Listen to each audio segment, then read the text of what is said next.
The Face of Evil has a fairly simple but interesting concept that is rather well executed, where we see this community of people who live in what seems to be a relatively low-tech society. Yet as the story unfolds, we learn and see things that don't quite fit within this picture of what you might expect on Earth.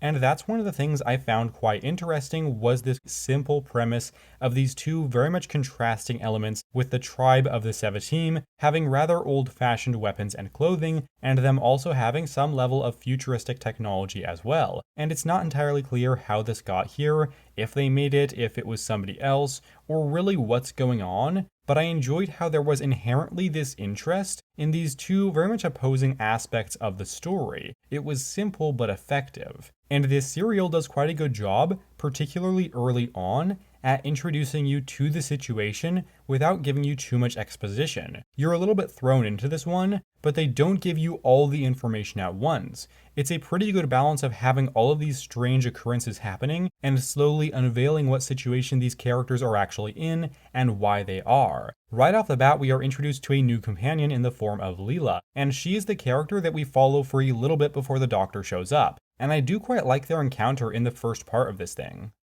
Hello. Hello, did I startle you? Don't be afraid. I won't hurt you. The evil one.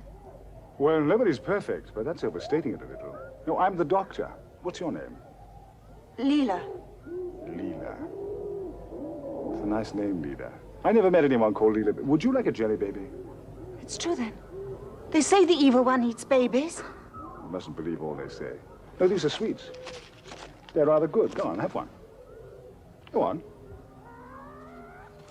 It's just a great meeting between these two characters, and it's interesting to see the Doctor encounter a new companion for the first time since Harry in Robot, and the first main companion since Sarah Jane in The Time Warrior. And Leela is a pretty unique companion so far. She's not totally fitting with really any of the companions that we've seen in the show up to this point. She is a much more violent character, and unlike the last four companions, she isn't from modern-day Earth, or what was modern-day Earth at the time. And because she is so quick to harm people with her more violent tendencies, that brings out a little bit of an interesting dynamic between her and the Doctor, because in a sense, these two characters do have some very conflicting ideologies when it comes to fighting and death. And I do kind of like seeing the Doctor have this rather positive influence on her, but also just getting along with her too. And she was rather involved in the story, particularly in the first half. And that was good because I always like to see the companions contributing to the story and how it unfolds. The Doctor is also quite good in this one. He has some really lovely moments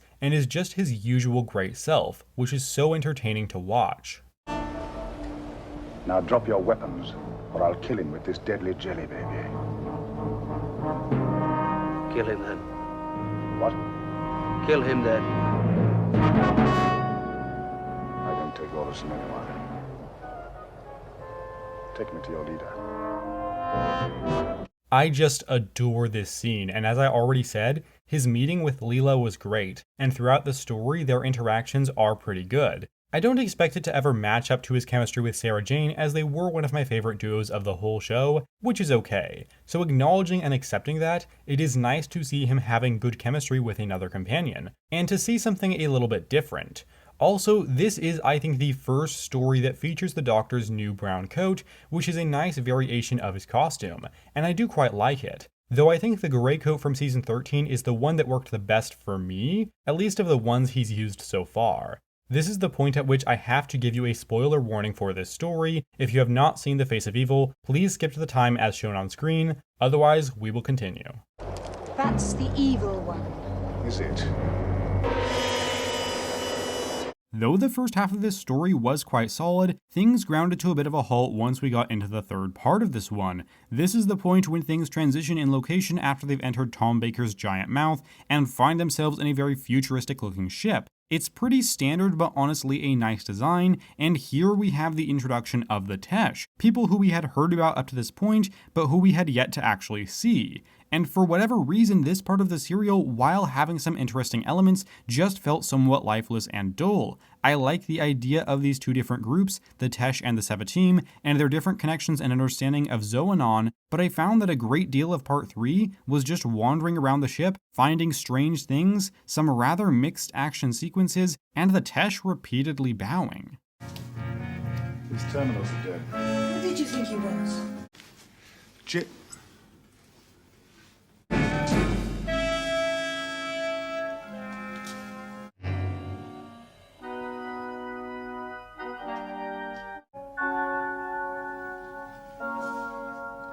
It just wasn't able to carry the momentum of the previous two parts, and it didn't really feel like the same story. It can be okay for a serial to switch it up partway through to keep things interesting. Oftentimes that really helps to make a story work better. But in the case of this one, what it resulted in was something that felt not interesting, especially when compared to what had just come before it, and didn't intrigue me all that much. I don't want to be too harsh because I did actually enjoy this and liked seeing the direction that the story was headed in, but it was a notable step down. Fortunately, the final part was able to pick things back up enough to tie the story together in a relatively satisfying way. So Zoanon is basically this computer that the Doctor attempted to fix at one point in the past, and accidentally ended up creating a new form of life. And now this computer kind of believes that they are the Doctor, which obviously causes some confusion when he shows up. Now, I do genuinely like this in concept. I think it's kind of a neat idea which explains why we've been hearing the Doctor's voice from this computer, and why his face is carved into a mountain. I mean, decently explains. And it's just a rather interesting concept, but ultimately it isn't executed all that well. Part 3 ends in a kind of silly scene which highlights the confusion of the computer, although not in the most compelling of ways. No, wait, Sir Alan. I'm the Doctor. I'm separate. I'm real. You must acknowledge me. I will not thank you. We are Zoanon. And I'm the Doctor. No. I am the Doctor. No! I am the Doctor. No! No!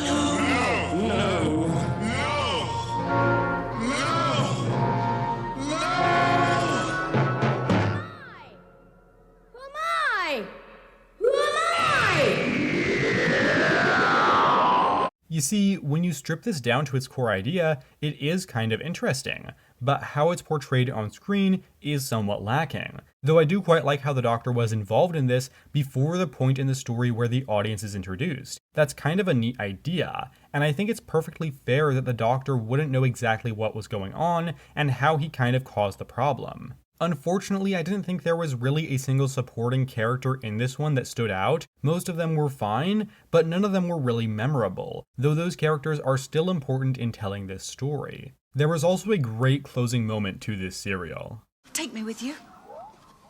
Why? What?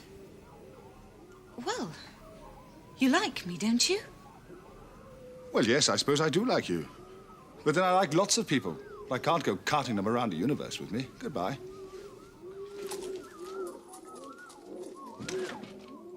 Come out of there. Out. Come out. Don't touch that! Don't touch... It's just a great note to leave this story on, and I don't have much more to add about it, other than that I just really like it. Here's the thing. I actually wrote a whole section in this in which I explored my critiques of how I believe the writers portrayed the Sevatim, but the thing is, I actually don't feel like I'm fully equipped to discuss that, so what I will get into here, even though I won't do a broader critique of the portrayal of the Sevatim as well, is the fact that they did darken Louise Jameson's skin to portray the character of Leela. And the thing is, even though there's more stuff within here which I do think is bad and worthy of critique, that on its own is damning as a thing that should never be done. You should never darken a white actor's skin to portray a person of a different race. And there's actually images of tests they had in which her skin was even darker, which, wow, what the fuck, guys? This is so fucked up. I mean, the visual alone should be enough to speak to you about how bad this thing could have been. And ultimately, the final product, fortunately, mercifully, was not quite this bad and not nearly this horrendous, but it was still bad. Here's a quote from Louise Jameson on the matter.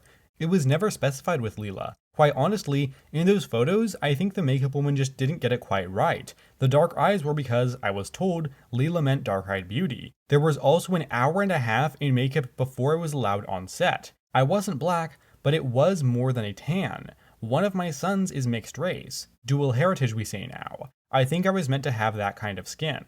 So look, this is a whole thing worth exploring, and I've only briefly touched upon it here, and maybe I'll come back to it in a future video, but I did think it was worth at least just briefly addressing and saying, hey, this is kind of messed up. Maybe I should mention this in discussing this review, even if I don't feel like I'm fully equipped, at least yet, to get into a full dissection of all of the things which I think this episode does wrong in terms of the portrayal of Leela and her tribe of people. But I certainly didn't want to ignore this.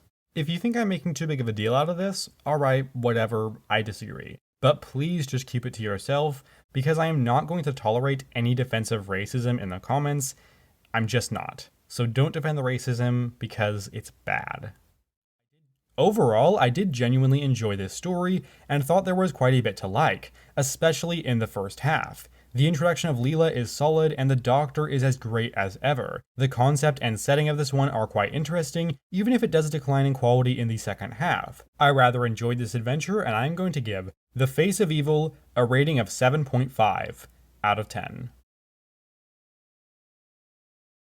And that does it for today, folks. Be sure to let me know your thoughts on this story down below, if you feel so inclined. I do hope to see you around this coming Sunday for my review of the Robots of Death, and if not, that is totally cool. Just know that I appreciate your time here today, and with that said, thank you very much for watching, take care, and have a lovely week.